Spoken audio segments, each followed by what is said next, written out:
Hey guys, Mars Thinking here, bringing you another Dragon Ball Z Dokkan battle video. And so it's been a while since I have done one of these, but I know that the community love it or hate it when it comes to the list itself.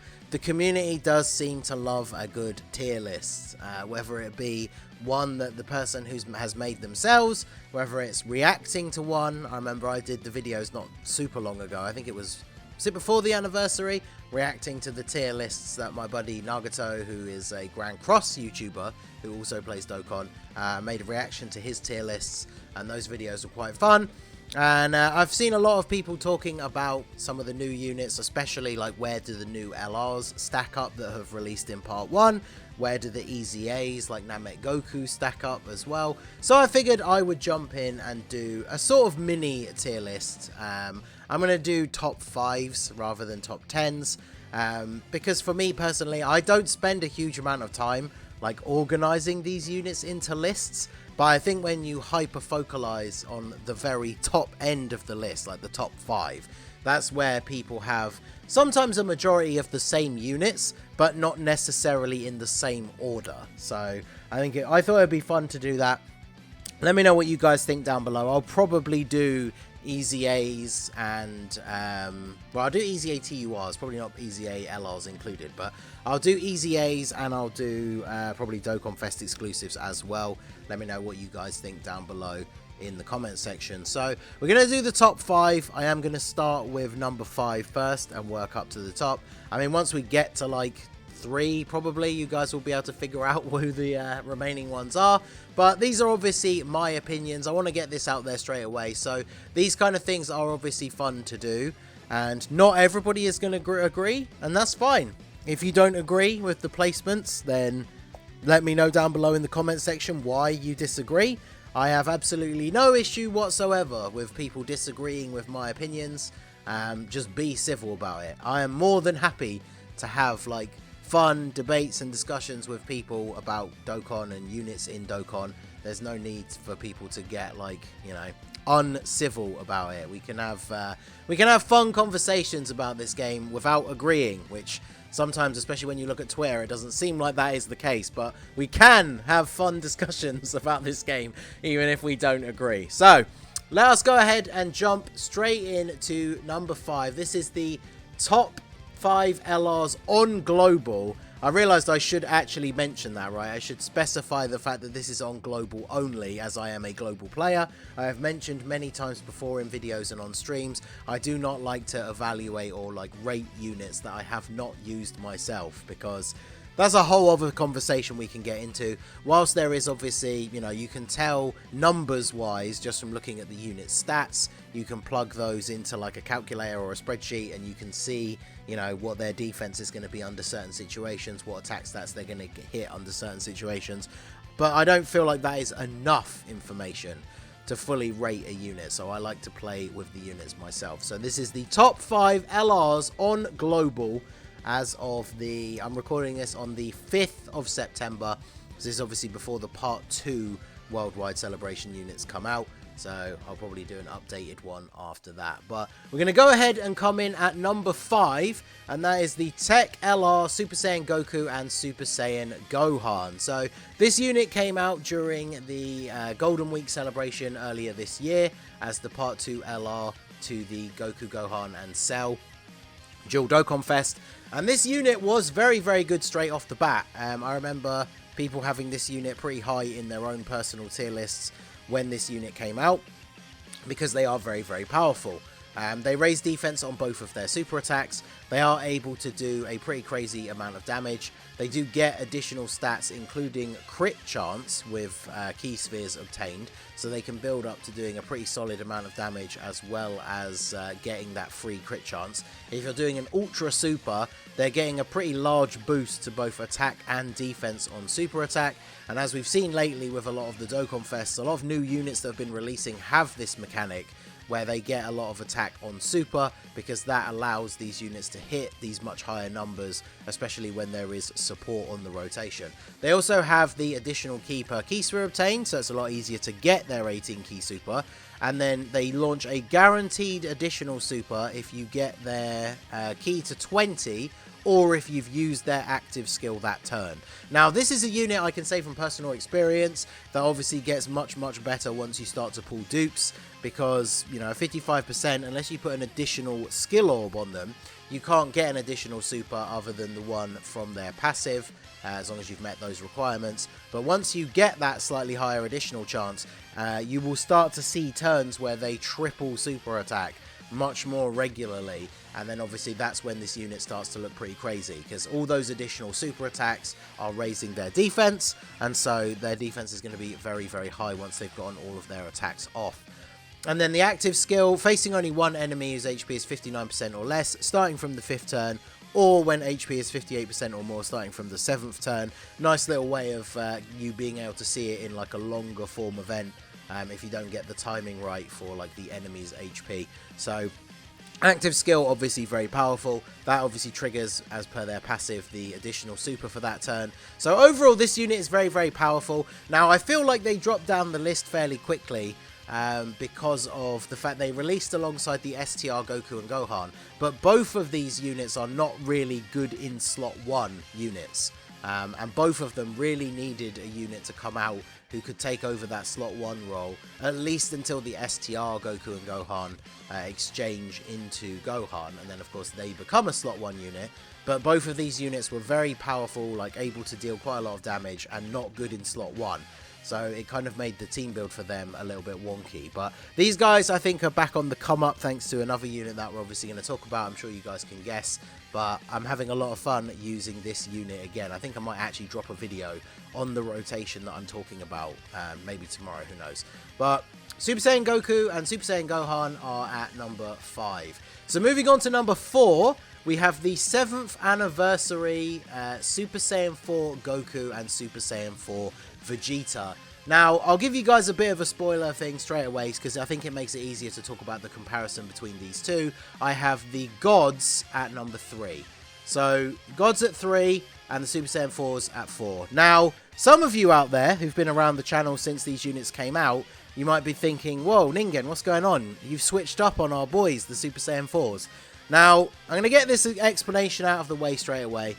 From my use of both the units, I have both of them with 2 dupes. The anniversary went pretty well for me. Obviously, I've seen all the videos that, you know, have been floating around. Tried them out in different events, all this kind of stuff. For me personally, in a vacuum, just looking at the unit itself and how well they perform when next to a good link partner, not even factoring in who that link partner is and whether that particular link partner is good for difficult content or anything like that. In a complete vacuum of just the unit on its own, I personally prefer the Super Saiyan 4s. Now, obviously, in their untransformed state, they are basically exactly the same, right?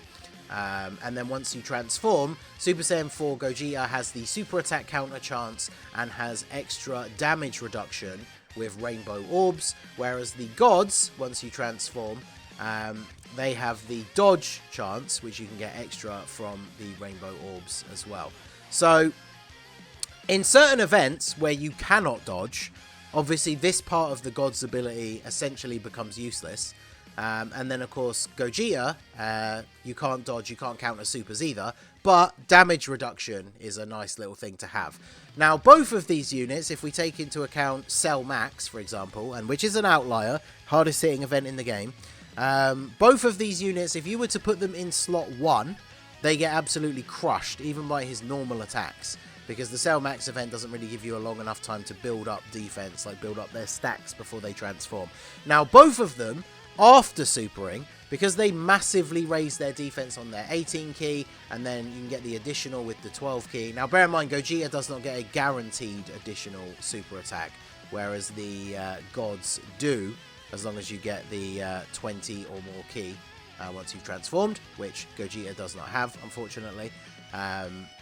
But yeah, once you've super attacked and then potentially got the additional 12 key super and then even a potential 3rd super from the hidden potential system, they will tank all of Cell Max's attacks for double-digit damage. But in slot 1, they take a huge amount of damage. So countering or dodging a super, obviously very good.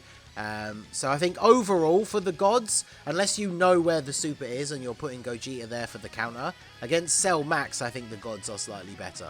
But overall, I do like Gogeta. Maybe some of it's down to bias, I can accept that. I like Super Saiyan 4 more than I like Super Saiyan God as a form. Super attack countering has always been super cool. Gogeta has some of my favourite animations in the game. But the reason behind the placement, so we have these guys at number 4 and these guys at number 3, is their leader skill. Even when they first released, I feel like it was very difficult, almost impossible really, to argue that the gods didn't have the better leader skill. Especially when you consider during the anniversary, the Super Saiyan 4's team really felt lackluster at the beginning until we got to the EX part and the LR Super Saiyan 4 Goku and LR Super Saiyan 4 Vegeta got their easy A's. Because up until that point, it really felt like there was something missing from their team. Until they got those easy A's, and then the team became very good. But the gods, I mean, one of their categories is Power Beyond Super Saiyan, which is like a huge percentage of units in the game. It's every Super Saiyan 2, 3, 4, God, Blue, and even like Blue Kaioken, Blue Evolution. Like, there are so many units on this category. And then you throw movie heroes on top as well. So this team not only has like the God Goku, so he's the perfect slot 1 unit against movie bosses and pure Saiyans. The Super Saiyan 4's team doesn't have like the always reliable slot 1 unit, because I mean, once you've built up enough defense and post transformation, you actually can run like these guys or Super Saiyan 4 Gogeta in slot 1. I've seen a screenshot, I think someone posted a video on Twitter earlier today, in fact, of Gogeta in slot 1 with no item active, taking double-digit damage from AGL Broly's normal attacks before supering. So you can get their defense up to being a very reasonable level. The problem is, of course, in that event, especially with super counters being unavailable, if Gogeta got super attacked in slot 1, then he would be dead. And the gods, maybe, they've got type advantage, obviously they can't dodge. So the gods team has a very reliable slot 1 unit. And of course, the more units that keep releasing, movie heroes or Super Saiyan 2, 3, 4, etc. are all going to be on this team.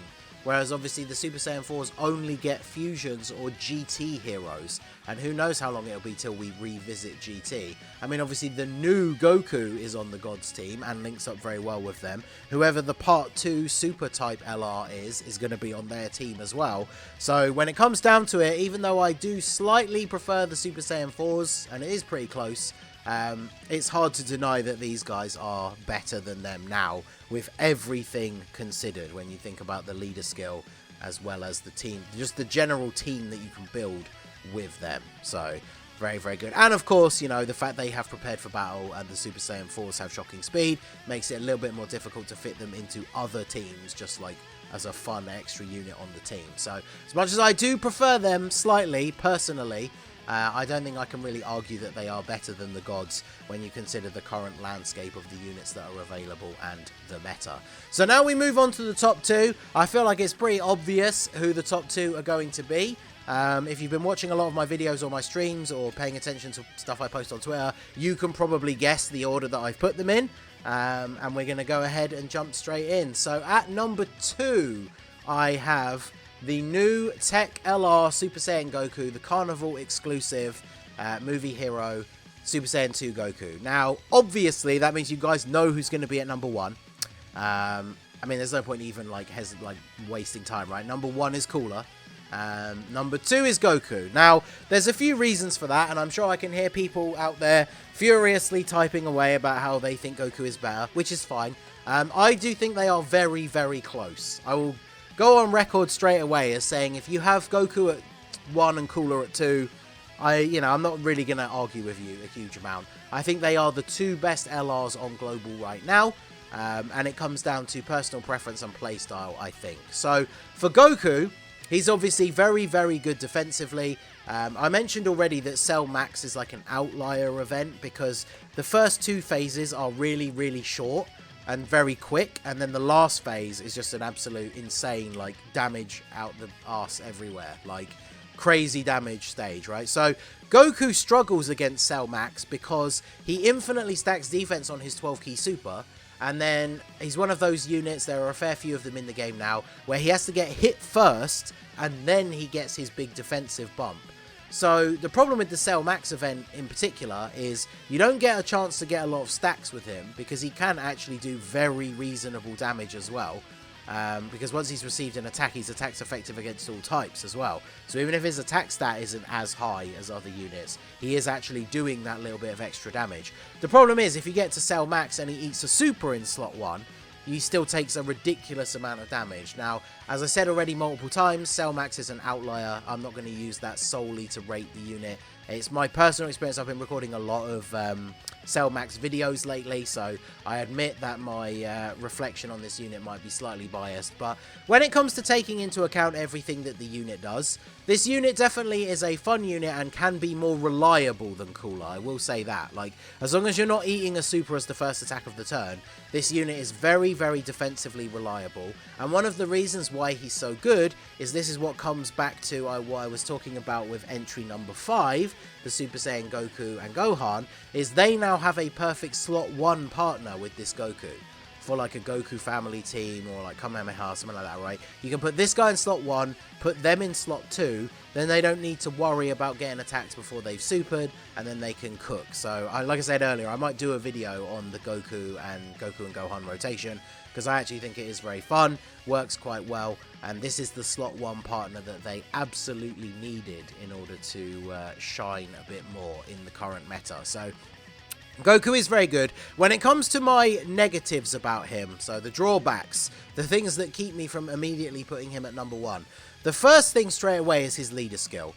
Powerful comeback, in my opinion, is not a great category. Now, it does have some very good units on it, don't get me wrong, but if we're going back to only having one category as a leader skill, powerful comeback to me is not a super great team. Like, there are some units that have some good cohesion, obviously, but one big problem that stands out for me straight away is if we look at the Link Buddy like tool to see who Goku's best Link partners are, most of his actual best Link partners, like the 7 out of 7 with the AGL Gohan and a couple of the 6 out of 7, they're not on powerful comeback, so they're not even on his team. So his best Link partners aren't on his team. And then the biggest problem is, he has the revival ability, which is very, very good, obviously. Once he's revived, he has guaranteed guard, as well as a high chance to crit. Again, upping the damage output that he can do, which is very, very good. You also want to try and use his revival skill after his active skill after you've revived, because then that too will have the 50% chance to crit. The problem is, if you're running double Goku leads, if you're running teams with multiple revival units, you can only ever get one revival, and then the other units are locked out from being able to revive. Now, what that means with Goku is if you're doing one of the more difficult events, one of your Gokus revives, then you get to the next turn, or the couple of turns later, whenever it is, and you have the other Goku on rotation, and you are now below 59% HP, that means that that second Goku is not going to have his guard, but you can't revive. So there is the potential that that Goku, depending on the RNG, whether you have a Scouter effect up or not, he could get hit with a super, and then he's not going to guard, and you die.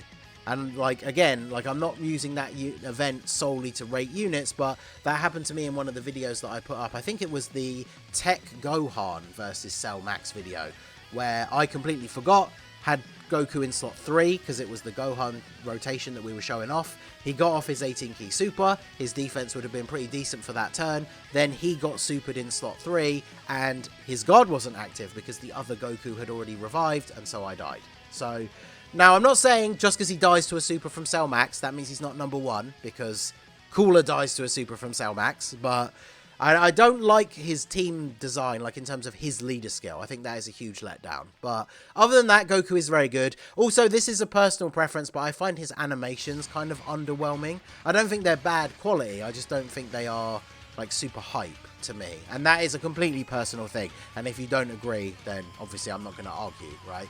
But then we have number 1, our boy Big Daddy Cooler. Now, obviously, I have a little bit of bias. I've been saying for years now, Final Form Cooler is one of my favourite designed villains. I also got incredibly lucky and rainbowed him in less than 2k stones. So, I am obviously able to see him at his best when I use him, because my one is Rainbow. He is full level 10 links now. Obviously, as a unit that has big bad bosses, he gets a massive boost from being at level 10 links. But one of the reasons why I like this unit so much, I posted a thread on Twitter about this the other day, is because I just think that this unit is so much fun. Now, obviously, if you go into a difficult event, Red Zone Broly, Red Zone Omega, Cell Max. You get to the final stage and you do your 18 key super, and then the RNG is not with you and you do no additional super attacks whatsoever, which is the only way he raises his defense, aside from building up his passive throughout the event by getting these extra attacks and building up his attack and defense by 10% with each attack performed. His super attack that raises his defense is the 12 key, and it is greatly raises as well, so it's a significant buff.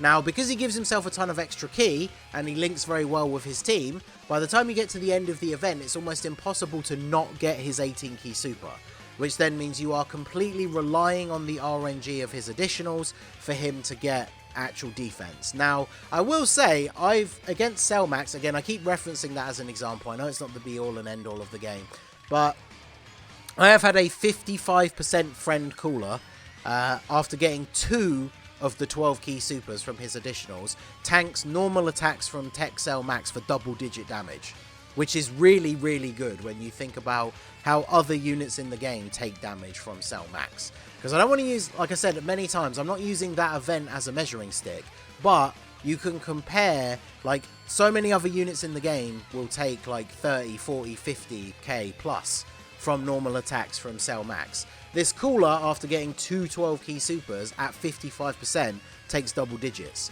So if you have him Rainbow, you have Big Bad Bosses active, maybe you've got like a defense equip, you really only need 1 additional super, and then he's actually tanking reasonably well. Even after 1 12 key, I think he tanks for like 20 to 30k if you have dupes, which is obviously very, very good. And then the thing that makes him so fun is just the absolute ceiling that this unit has. Like, if you can get the best RNG turn, which I got twice in the 55% showcase video I did the day he came out, he does 5 super attacks in 1 turn. And in the video I did where we did the no item run versus Cell Max, his 18 key super was like 14 million attack, and then he did 2 additional 12 keys that were 8.5 million each. So it was like over 30 million attack stat worth of damage, and that was just getting 2 additional supers when he could have got 2 more additionals.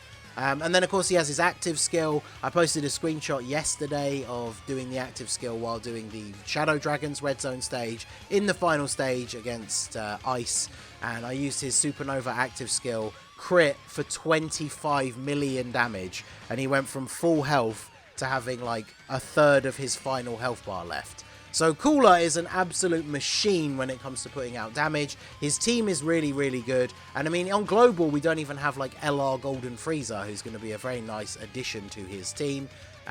So overall, he is the best unit on Global to me. Well, he's the best LR, but I guess technically that he is the best unit on Global to me.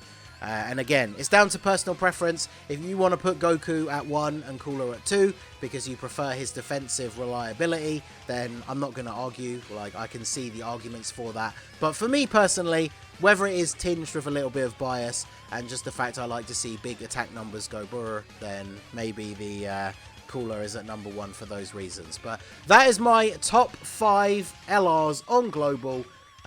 Let me know what you guys think down below. If you disagree, let me know your placements. Let me know what you think on my opinions on the units. And as I said at the beginning, perfectly happy to discuss this with people in the comments. Just be civil about it and let me know what your top 5s are down below in the comment section. So that is going to be it for the video, guys. This has been the Masked Ningen. Smash that like button, subscribe to the channel if you are new. Check out the links down below for the Discord and the merch store, and I will see you all again soon. Have a good one.